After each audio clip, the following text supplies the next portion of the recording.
देखिए आपने क्या मांगा, इसके कुछ वीडियोस मैंने देखे हैं। वाह। आप लोगों से कह रहे हैं कि आपके पास जितना चाहे दान दे दो, अपना मकान दे दो, फ्लैट दे दो, बंगला दे दो, घोड़ा दे दो, गाड़ी दे दो, सोना चांदी, बैंक, एफडी, मंगलसूत्र, अंगूठी, लुगाई लड़का छोड़ के सब मुझे दे दो। ये हमारा डिस्क्लेमर रहता है दरबार के पहले का। लोगों को जो भावनाएं रहती हैं कि गुरु परंपरा के लोग और साधु लोग दरबार इसलिए लगाते हैं, भगवान को इसलिए रखते हैं कि ये कमाई का जरिया बनाते हैं। और हमने अपने दरबार में बैनर लगा करके, वो माइक पर ठोक करके बोलते हैं कि यहाँ किसी भी प्रकार का शुल्क, फीस, दक्षिणा नहीं लगता। पर अगर तुम शिष्य मानते हो अपने आप को और हम गुरु हैं, तो गुरु परंपरा के नाते अगर कुछ भी तुम दे दो, अगर आप भी इंडिया टीवी का ये हाउस हमारे नाम करें,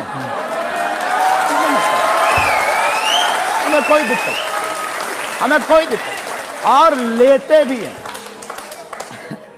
लेना बुरा नहीं है, उपयोगिता बुरी है। लेकर के उसका सदुपयोग करते या दुरुपयोग करते। हम लेते हैं, कोई अगर देता है तो स्वीकार करते गुरु के नाते। हम उस परंपरा से हैं जहां अंगूठा तक दान गुरु को दे दिया जाता है, हम भी लेते हैं। कितना कितना कमा लेते हैं?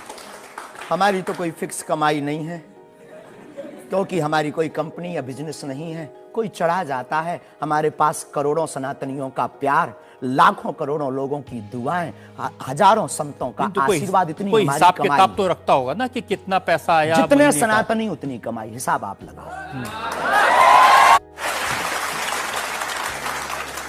ज्यादा बातें इसलिए होती हैं कि आप चुप स्टंट करते हैं पब्लिसिटी के लिए। आप ऐसी ऐसी बातें कह देते हैं।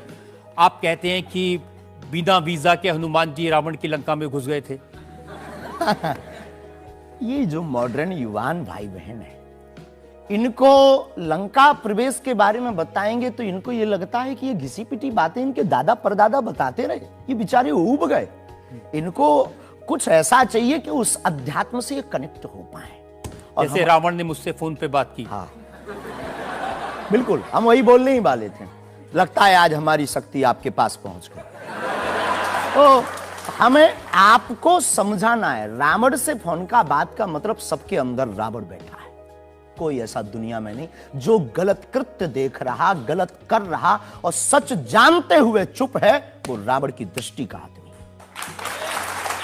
तो हनुमान जी लंका गए, इसको इन युवानों को कैसे जोड़े? इन्हें तो वीजा, पासपोर्ट, फॉरेनर ये शब्द पता है। तो इनसे कनेक्ट करने के लिए हमारा अध्यात्म इतना विशाल और इतना अथाह है कि उसमें कुछ भी आप डाल दो, वो आप सोच रहे हैं कि आपको अध्यात्म पता है, इनको नहीं पता।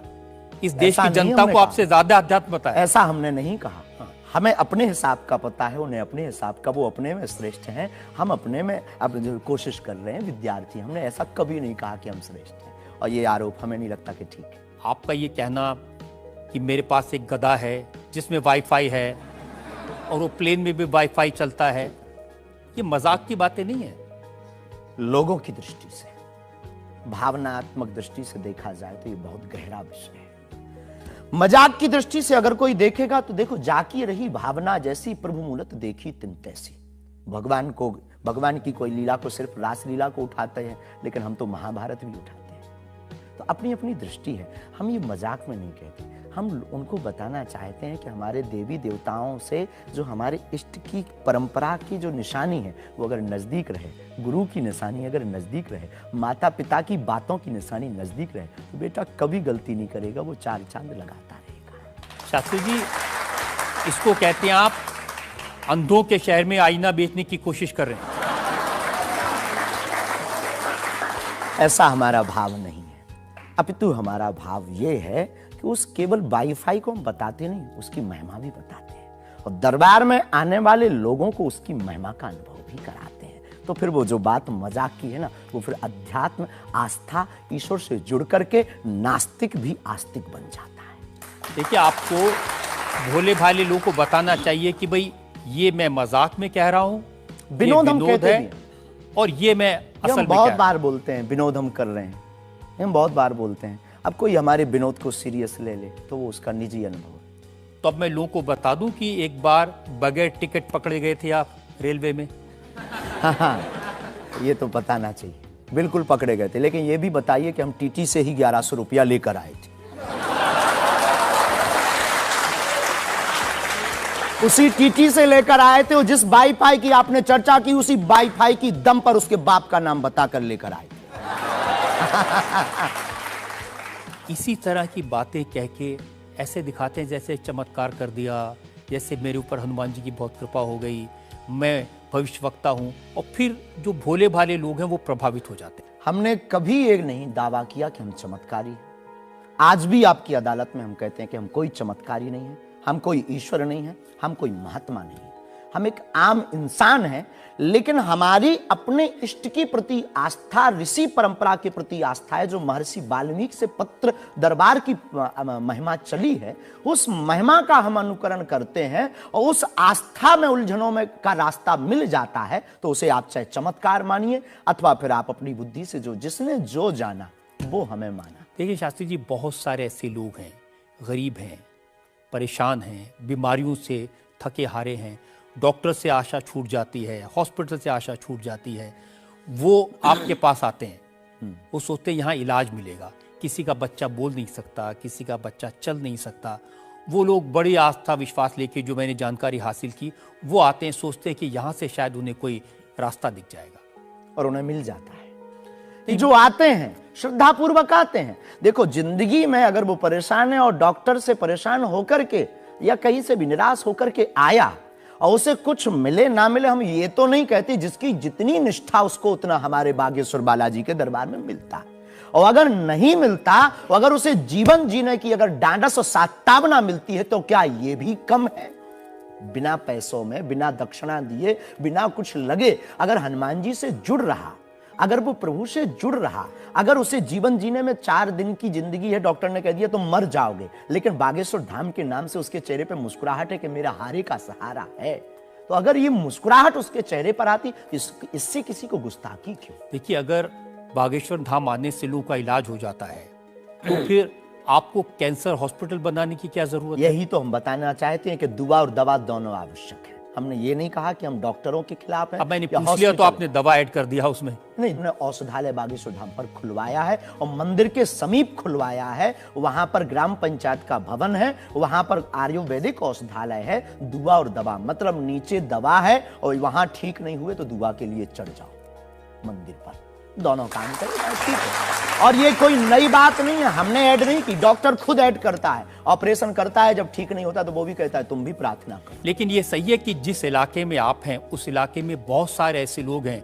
जो इसी तरह पर्ची निकालते हैं, जो इसी तरह दुआ की बात करते हैं। पूरे भारत में ऋषि परंपरा के अनेक लोग हैं, बहुत लोग तो नहीं कह सकते, पर अनेक लोग पूरे भारत में हैं। और केवल हमारे इलाके में नहीं, पूरे भारत में।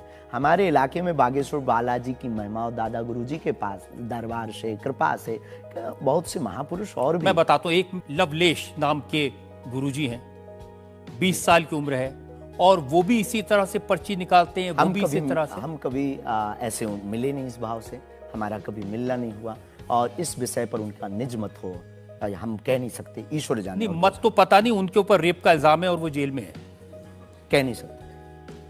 तो उस एरिया में ऐसे और भी बहुत सारे लोग हैं। अभी हम अर्जी लगाने के हिसाब से घूमे नहीं हैं।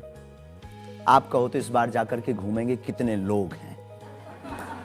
अभी तो हमें एक पता है, छतरपुर जिले में एक गढ़ा गांव है, वहां बागेश्वर धाम है, वहां सदगुरु सन्यासी बाबा से परंपरा चली दरबार की, आप भी आइए। ये बात सही है कि देश में बहुत सारे ऐसे लोग हैं जो कहते हैं हमारे पास सिद्धि है। एक जयपुर में है, उन्होंने बताया कि मैंने कर्ण पिशाच को साधा हुआ है और वो भी किसी की भी डेट ऑफ बर्थ बता देते हैं, किसी के परिवार वालों का नाम बता देते हैं। हमारे पास ऐसी कोई सिद्धि नहीं, ना हमने ऐसी कोई साधना कर रखी है। हमारे पास सिर्फ अपने इष्ट पर, हनुमान जी पर भरोसा है, जो अष्ट सिद्ध नवनिधि के दाता हैं। ना हम कोई डेट बताते हैं, ना हम कोई नाम बताते हैं, और अगर उनकी कृपा से पता चल जाए तो कोई बुरी बात नहीं। जनता से जो सवाल पूछना चाहते हैं, आमतौर पर क्या होता है कि संत का नाम आते ही हमारे माइंड में एक इमेज बनती है कि गाड़ी होगी, बहुत ही जो उनकी वेशभूषा होगी बहुत ही सिंपल और सरल होगी, लेकिन आपकी वेशभूषा देख के, टोपी देख के लगता है एकदम कलरफुल रहता है। आपके दुनिया ही रंगीन है तो साधु को भी रंगीन होना चाहिए। बहुत बढ़िया, बहुत बढ़िया। जब 7 रंगों की भरी दुनिया है माय डियर सिस्टर, 7 रंगों से भरी दुनिया है, तो मुझे क्या दिक्कत है? और हम कोई साधु नहीं, हम कोई महात्मा नहीं ना, हमने चोला ले रखा है। हम एक वर्ण व्यवस्था की बात नहीं करेंगे, हम एक गुरु के शिष्य हैं और आम इंसान हैं। और अगर कोई सरनेम पूछे तो हम शुक्ल वंशीय सरयू पारी ब्राह्मण है। तो जो 7 ब्राह्मणों की वेशभूषा है वो हमने धारण की, गुरु के नाते हमने ये पादुका अपनी एक परंपरा को निर्वाहन करने के लिए धारण की। और टोपी कोई आया तो दे गया, अगर आप कुछ दो बहन हमें तो वो भी स्वीकार है।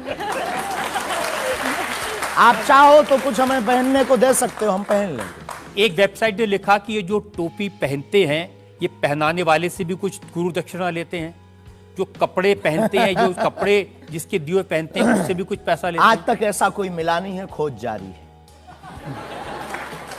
किसी ने हमें आज तक दक्षिणा नहीं दी टोपी पहनाने के नाम पर या कपड़े पहनाने के नाम पर। हम तो राह चलते कोई मिल जाता है तो उसका पहन लेते, अपना दे देते हैं। हम तो साधु उस परंपरा के हैं, उस परंपरा के। लेकिन अच्छे लगते हैं आपको ये रंग बिरंगे कपड़े? बहुत आनंद आता है। क्या दिक्कत है साहब? किसी को दिक्कत है वो हमसे ज्यादा रंगीन पहने। एक शायर ने कहा कि जो खानदानी रईस हैं वो मिजाज रखते हैं नर्म अपना। आपका लहजा बता रहा है आपकी ये दौलत शोहरत नहीं रही।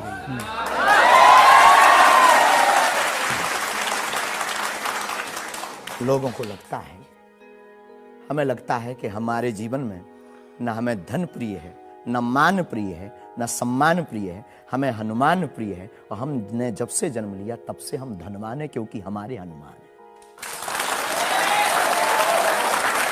और दुनिया का प्रत्येक हनुमान भक्त धनवान है जिसके जीवन में हनुमान है। और वो निर्धन है इस दुनिया में जिसके जीवन में भगवान नहीं, वो निर्धन है। और अगर बाप हनुमान हो और धनवान हनुमान हो और उनका भक्त अगर रंगीन ना हो, पीला लाल ना हो, जब हनुमान जी लाल देह लालीन से हो सकता तो लाल पगड़ी क्यों नहीं हो सकती? ये मुझे पता चल गया है कि आप इसी तरह की डायलॉग बाजी करके ही इतने पॉपुलर हुए हैं